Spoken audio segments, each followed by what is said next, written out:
ఈ థాట్స్ కూడా విజనరీ అయిన చంద్రబాబు నాయుడు గారికే వస్తాయి.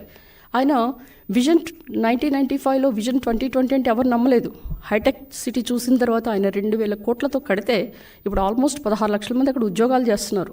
అండ్ ఆ సిటీ కూడా ఒక గొప్పగా డెవలప్ అవటం, దాని యొక్క సిటీ ఎక్స్టెండ్ అయిపోయి అదొక సైబరాబాద్ లాగా తయారైంది. ఇదివరకు ఎప్పుడు కూడా సికింద్రాబాద్, హైదరాబాద్ అనేవాళ్ళు, ఇప్పుడు సైబరాబాద్ అవటం, ఇదంతా కూడా క్రెడిట్ గోస్ టు మన విజనరీ లీడర్ శ్రీ నారా చంద్రబాబు నాయుడు గారు.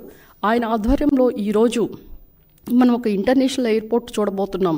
మరి అంతేకాకుండా ఆయన ఆధ్వర్యంలో మనం ఒక స్పోర్ట్స్ సిటీ చూడబోతున్నాం, స్మార్ట్ ఇండస్ట్రియల్ డెవలప్మెంట్ చూడబోతున్నాం. ఇంత డెవలప్మెంట్, మరి రాజధాని గురించి ఇంత కష్టపడుతున్న శ్రీ నారా చంద్రబాబు నాయుడు గారు, మరి మన అమరావతి అంటే ఒక బ్రాండ్ ఇమేజ్, అమరావతి అంటే దేవతల రాజధాని, అమరావతినే మనకి ఇక్కడ తీసుకొని వచ్చి మరి ఇంత గొప్పగా అమరావతిని డెవలప్మెంట్కి నేను ముందున్నాను, నా అమరావతి ప్రజలు కాకుండా రాష్ట్రం మొత్తం బాగుండాలి అని ఈరోజు చంద్రబాబు నాయుడు గారు ఆయన పడుతున్న కష్టం, ఆయన ఎన్ని గంటలు పనిచేస్తున్నారంటే ఆల్మోస్ట్ ఆయన పడుకునేది 4 hours ఏమో, almost he is working more than 18 hours.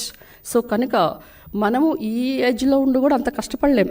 కానీ అలాంటి విజనరీ లీడర్ని మనము ఆదర్శంగా తీసుకొని ప్రతి ఒక్కరు కూడా అమరావతి రాజధానికి అందరూ కలిసి మెలిసి భుజం కలిపి ఈ కట్టుకుంటే మన రాజధాని అమరావతి అండ్ సౌత్ ఇండియాలో ద బెస్ట్ క్యాపిటల్, అండ్ ఇంకా కాకపోతే ఇండియాలో కూడా బెస్ట్ క్యాపిటల్ అయ్యే ఛాన్స్ ఉంటుంది. కనుక ఈరోజు మరి ఎంత గొప్పగా అమరావతి నిర్మాణానికి ప్రజలు ఎలా మరి వాళ్ళు ఉద్యమం చేశారో, మరి వాళ్ళ కళలు సాకారం చేసుకునే మాదిరిగా ఈరోజు అమరావతి యొక్క నిర్మాణం అదిరింది.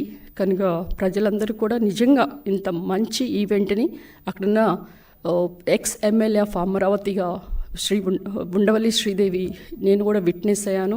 కనుక నేను చేయలేని పని 5 సంవత్సరాల్లో కనీసం అప్పుడు 2019 నుంచి 24 వరకు ఒక ఎల్ఈడి బల్బ్ కానీ, అక్కడ అమరావతిలో ఒక ఇటుక కూడా వేయకుండా, అమరావతిలో ఒక జంగిల్ క్లియరెన్స్ అంటే జేసీబీలు వెళ్తున్నప్పుడు మేము కమిషనర్ గారిని అడిగేవాళ్ళం, సార్ మేము కూడా వస్తామంటే ఇక్కడ చేయడానికి ఏం లేదమ్మా, జేసీబీ తీసుకెళ్ళి జస్ట్ మమ్మ అనిపిస్తామని. కనుక ప్రతి ఒక్క విషయంలో కూడా వాళ్ళ కౌలేయమంటే 6 నెలలు 9 నెలలు అలా పెండింగ్ పెడుతూనే ఉండేవాళ్ళు. మేము పోయి సార్ కౌలేయండి సార్ వాళ్ళకి 3 నెలలు అని అంటే అట్లీస్ట్ అడంగా ఎప్పుడో వేసేవాళ్ళు. కానీ ఈరోజు అలా కాకుండా ఈరోజు ఎవ్వరు